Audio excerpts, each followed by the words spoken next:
Causes of injury, physical agents, trauma, thermal injury, radiation, electricity, chemical agents. They could be just all sorts of things. Nutritional, if you take too much of a fat-soluble vitamin, A, D, E, or K, it can actually be deleterious to your cells. You know what prion diseases are? You guys know what prions are? Everybody knows what a prion is? No?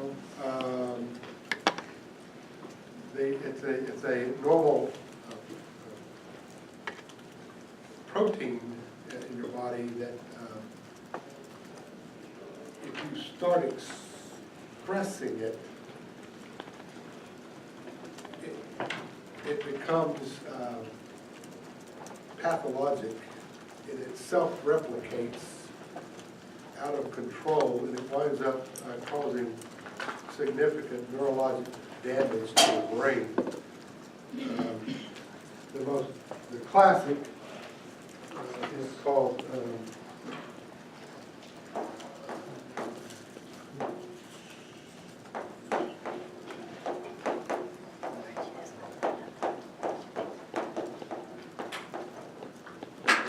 Pathophysiology-Feb disease. Essentially, it's a self. You all have the gene. It's when it gets mutated, it becomes a self-replicating mess, and it kills neurons. And you can get the gene. I mean, you can get the protein by it's infectious. For those that are cannibals out there,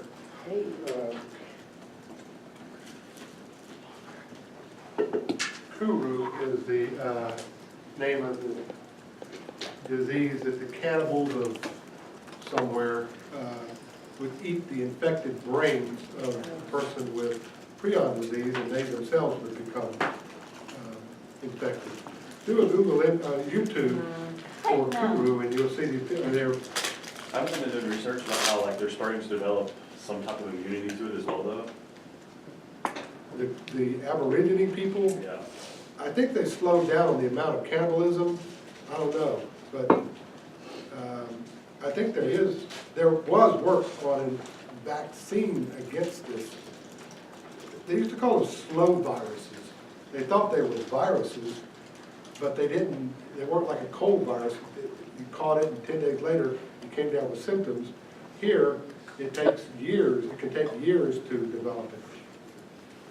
And I think it's something else. There is mad cow disease. Yeah, mad cow disease is this Creutzfeldt-Jakob disease in cows. And you don't get it, but like if you eat.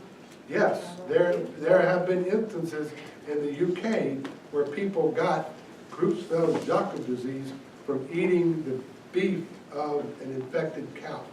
Yeah, I think there are like 8 cases of it or something like that. The other one is a, now that you bring it up, it's a familial,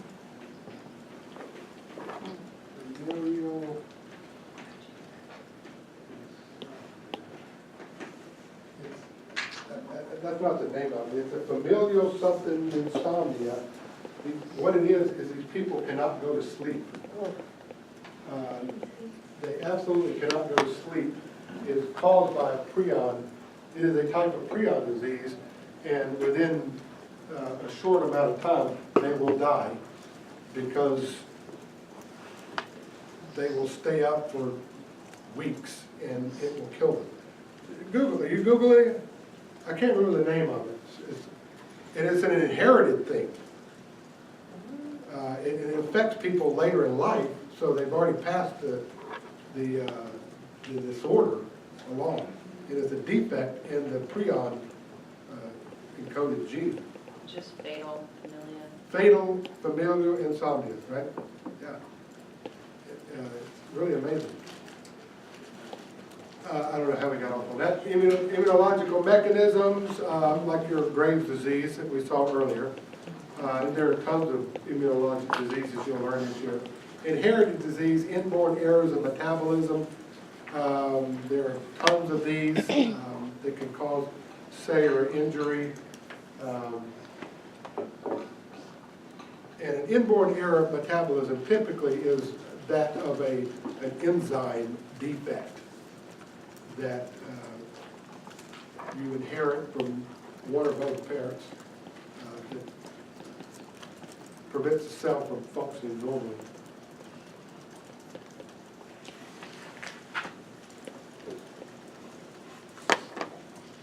My worst inborn error of metabolism is a disorder called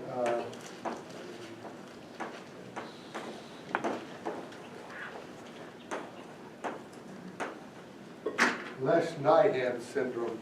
It's inability to, you don't need to write this down, this is just my personal favorite because it's so devastating.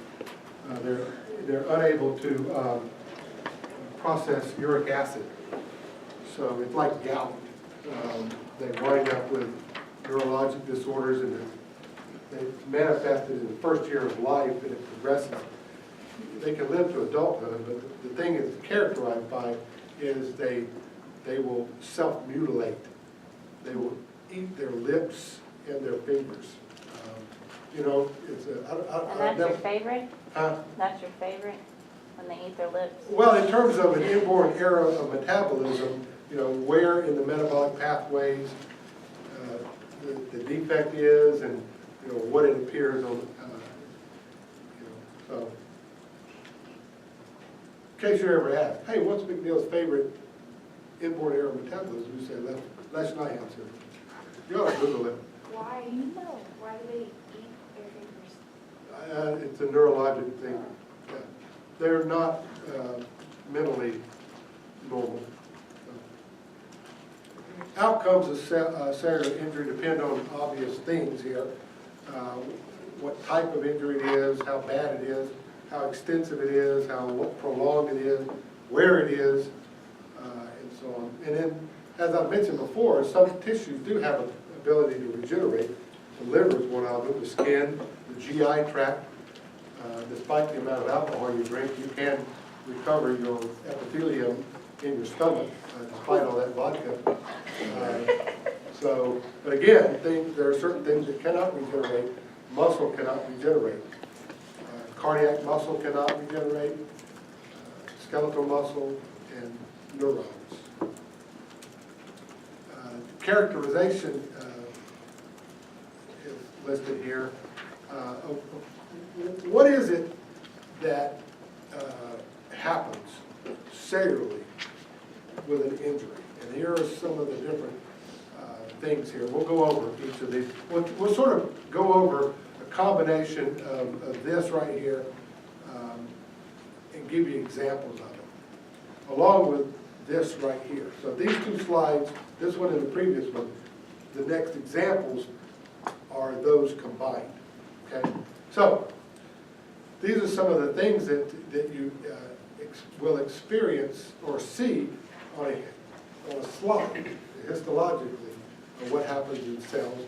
And if you look on this slide right here, this gives you some of the examples here. Let's go over some of them. One of them is the cell becomes puffy. It retains water, essentially. This particularly can happen in liver cells in hepatitis. So you wind up with these puffy-looking cells versus the dense cells that you see right there. That's just an increase in the amount of intracellular fluid within these cells. You can see over here that it's quite pronounced. Fat can accumulate primarily in liver cells as a result of injury, called a fatty liver.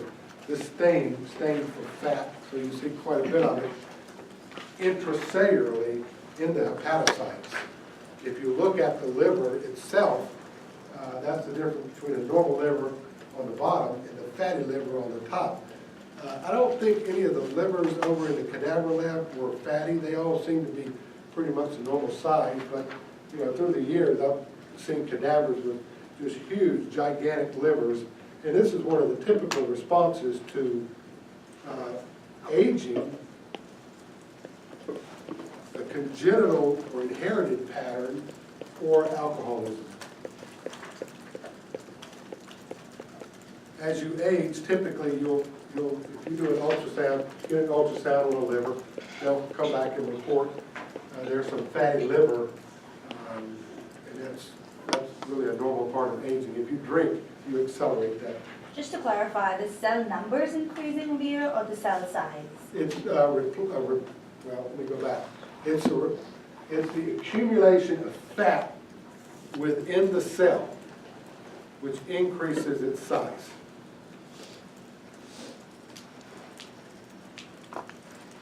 There's one other thing you need to appreciate here, and that is, in laboratory medicine, there are several lab tests that you do routinely. And two of the lab tests that measure liver function, it's called ALT and AST. You'll learn about what they are later on. But they're transaminases, that's their enzymes, that's their function.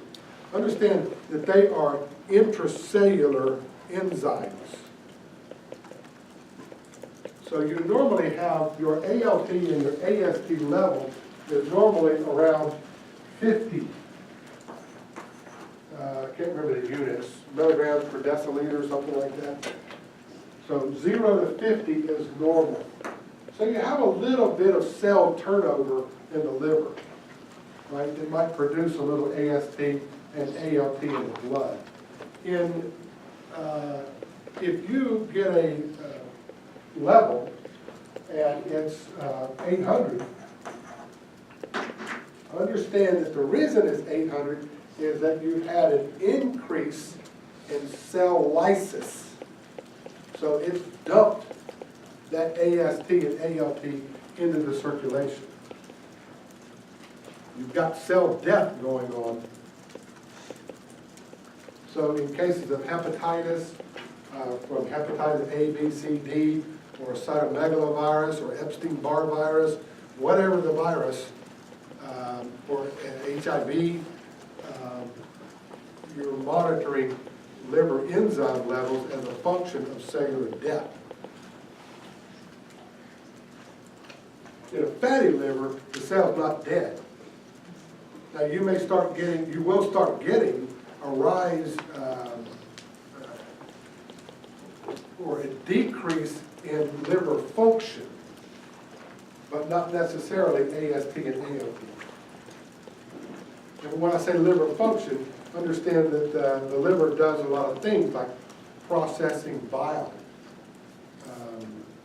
or making bile, processing the heme from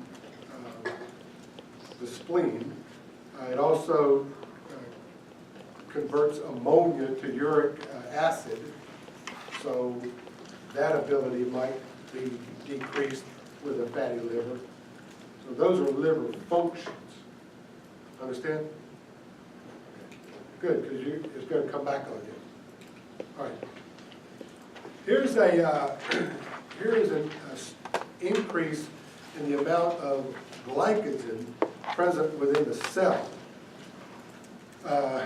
Normally, glycogen is stored, your liver produces glycogen, and it's stored in the liver.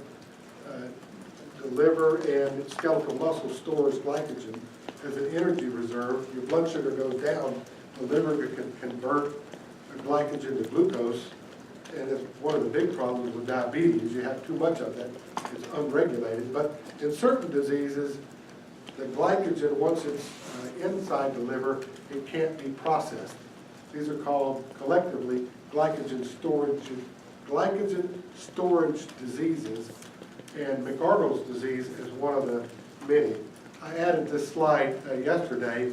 These are all the different, you don't really need the slide, but you can see that there are tons of different types of glycogen storage diseases that result in abnormal liver function. McArdle's disease is somewhere in here. There it is right there. As a type of glycogen storage disease. If you want this table, just Google it. Google glycogen storage disease. Protein accumulation, this can also occur. This is in the kidney, where this is the normal glomerulus over here on the left.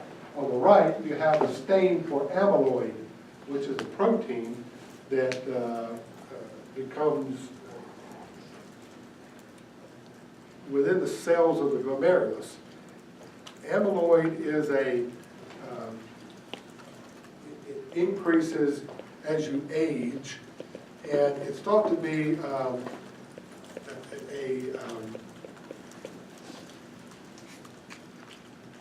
let's say we've got all these amino acids, we don't know what to do with them, we're not going to use them, so we're going to stick them together and create this protein snot ball called amyloid. And it's just going to sit inside the cell. There it is, amyloid. It's your garbage amino acid dump.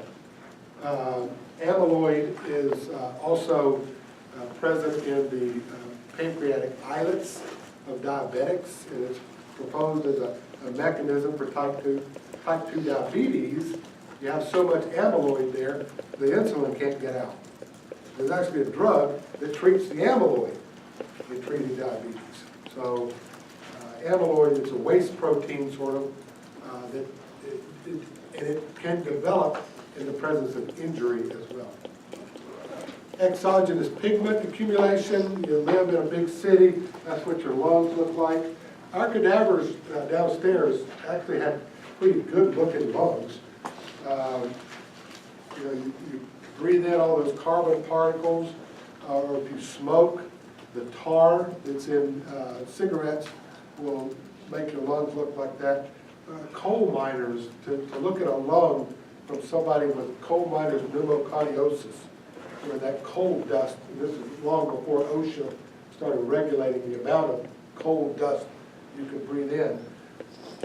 Coal miners' lungs would be very small and just black.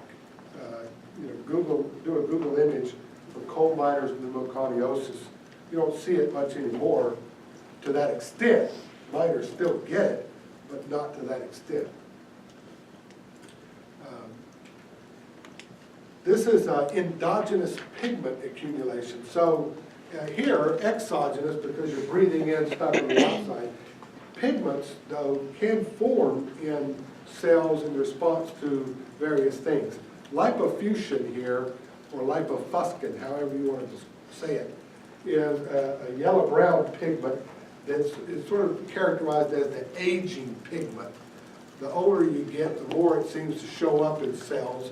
You can see it in these little dots, and that's what it is, little dots. And it's felt like that these little dots represent, whereas amyloid is the protein garbage dump, lipofuscin is the lipid garbage dump. We can't use this lipid, we're going to bind it up as lipofuscin, and it's going to sit in the cell. The older you are, the more you got. Melanin is one here that's kind of interesting because you're only supposed to have melanin in essentially one place. Anywhere else, that means trouble. If you've got metastatic melanoma and you wind up with blackened pigment in your liver or someplace else, that's not going to be a good sign. Hemosiderin is interesting. When you take heme and break it down, it produces an iron-containing substance, and in excess, it can find its way into tissues. It's called hemosiderin. It's a type of iron-related product. Here it is in the liver, and it can be due to either you have too much iron turnover, like in genetic diseases or disorders like hemochromatosis. Ever heard of that? It's an X-linked disease, hemochromatosis. I mentioned it the other day, where your normal hemoglobin is 15. These guys, it'll be 20. So they produce They have too much iron. They have an iron overload. Also, it can be in disorders where you have an increase in the breakdown of red blood cells. These types of anemias are called collectively hemolytic anemias. An excess in the rate of breakdown of red blood cells.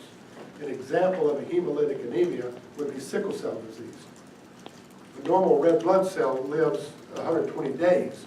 In sickle cells, they only live about 2 weeks, 2 to 3 weeks. So if cells are breaking down that fast, you can't process the heme that fast, and you wind up with hemosiderin in the liver, which is one of the first targets of heme metabolism, and in other places as well. Okay.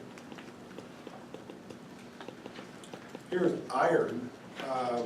This is in a spleen, I think. Isn't it a spleen or pancreas? Pancreas, yeah.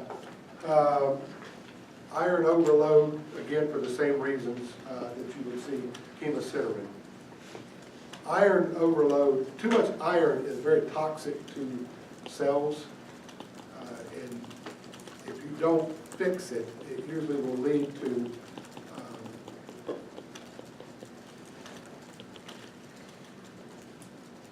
problems. There, for example, another example would be copper metabolism. If you can't metabolize copper, that's called Wilson's disease. So the copper, like iron, will accumulate in tissues. When it accumulates in the liver, which is trying to metabolize it, it will kill the liver. So you'll have hepatic degeneration.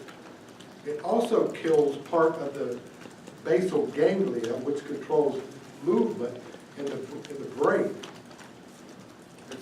The area of the brain is called the lenticular nucleus. So another name for Wilson's disease is hepatolenticular degeneration. So that's an example of where a heavy metal like lead, copper can be bad for you. Also, in case you're on Jeopardy, it deposits around your iris as a copper-colored ring. It's called a Kaiser, like Wilhelm Kaiser, Kaiser Wilhelm, Kaiser-Fleischer ring. Kaiser-Fleischer ring. I digress. All of these things I say like that, you understand by the end of the year, you're going to know all of this stuff. Right? It's kind of interesting, isn't it? I think it's kind of interesting. Another endogenous pigment here is bile. If your liver is not functioning, it can't get rid of bile, which is a pigment. It can't get rid of the, well, bile actually contains all sorts of things. It contains salts, it contains various pigments. Normally, the bile is released through the common bile duct into the small intestines, right? Right? Mm-hmm. Well, if the bile duct is blocked with a stone, or if there's stasis in the liver because of, it's called cholestasis, because of sclerosis, an autoimmune or injury to the liver, and you can't get rid of bile through the bile duct system, it goes into the vascular system. If as bilirubin, we'll call it bilirubin, as your bilirubin level rises, you turn yellow. And you'll see that this guy, I'm not sure, is that the same guy? I guess it's the same. I don't know if it's the same guy or if it's his twin. I don't know what they're trying to actually show you here. But obviously he's yellow on the right, he's not on the left. So this is somebody with jaundice. Their sclera will turn yellow. That's called icterus, I-C, like Icarus, the dude that flew towards the sun. No, that was Icarus. What was the guy's name? No idea. Yeah, the mythology, Icarus, it's not Icarus. Icarus is ICT for us. That's when your sclera turns yellow because of an increase in bilirubin due to a duct stone, injury to the liver, cholestasis, and so on.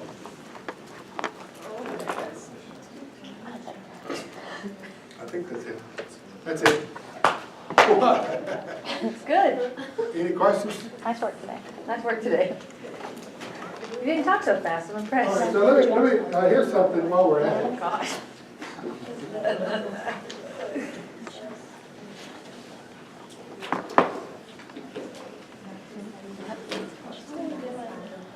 No, oh wait, 'cause when you do your, you're gonna have hematology, oncology, coming up in a few weeks. I'll just save it for that. It's the metabolism, the metabolic pathway for hemoglobin degradation. We'll save it till then. That's Blair's, that's what Blair wants to do. See you tomorrow.